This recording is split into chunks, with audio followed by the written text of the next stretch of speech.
माँ की बेटी को कामयाब बीवी बनने की 10 नसीहतें। बिस्मिल्लाह अर्रहमान अर्रहीम। अल्लाह के नाम से शुरू जो बड़ा मेहरबान निहायत रहम वाला है। एक समझदार औरत ने अपनी बेटी को रुखसत करते वक्त कुछ मुफीद नसीहतें की जो हर रुखसत होने वाली बेटी के नए घर को अमन का गहवारा बना सकती है।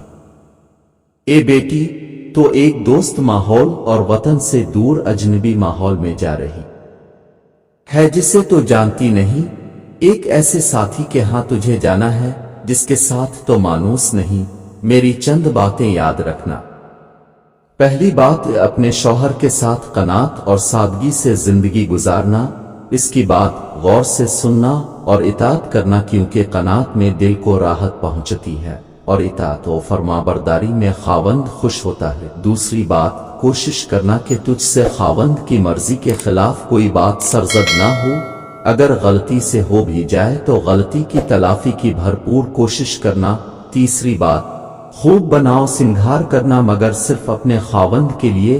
तेरा खावंद तुझे साफ सुथरे और महकते लिबास में ही मलबूस देखे। चौथी बात, इसके खाने के वक्त का ख्याल रखना, सोने के वक्त भी इसके आराम का ख्याल रखना, क्योंकि भूख की शिद्दत नाकाबिल बर्दाश्त होती है और नींद से अचानक जगाना गुस्से का सबब होता है।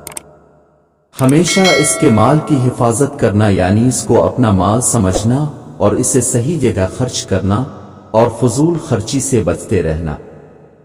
इसके रिश्तेदारों और खानदान का लिहाज रखना, क्योंकि माल की हिफाजत हसन तरबियत और रिश्तेदारों और खानदान की रियायत हसन इंतजाम की अलामत है।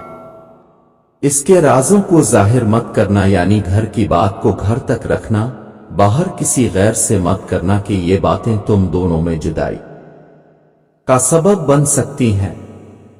इसके हुक्म की नाफरमानी न करना। अगर नाफरमानी की तो उसके गुस्से को भड़का देगी और ये चीज तेरे लिए इंतहाई नुकसान का बाइस हो सकती है।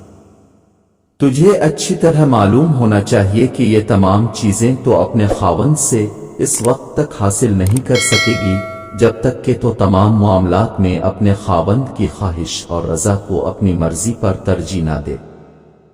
इस घर को अपना घर समझना, इसके माँ बाप को अपने माँ बाप समझना, ताकि तेरी अजनबियत जल्द अज जल्द मानूसियत में बदल जाए जो तेरे वहां रह सकने के लिए लाजिम। अल्लाह तुझे अपनी रहमत के साए में रखे और तुम दोनों के दिलों में एक दूसरे की मोहब्बत डाल दे। अल्लाह ताला हर बेटी के नसीब को अच्छा करे, आमीन। ऐसी मजीद अच्छी वीडियोस देखने के लिए इस चैनल को सब्सक्राइब कर लें। शुक्रिया।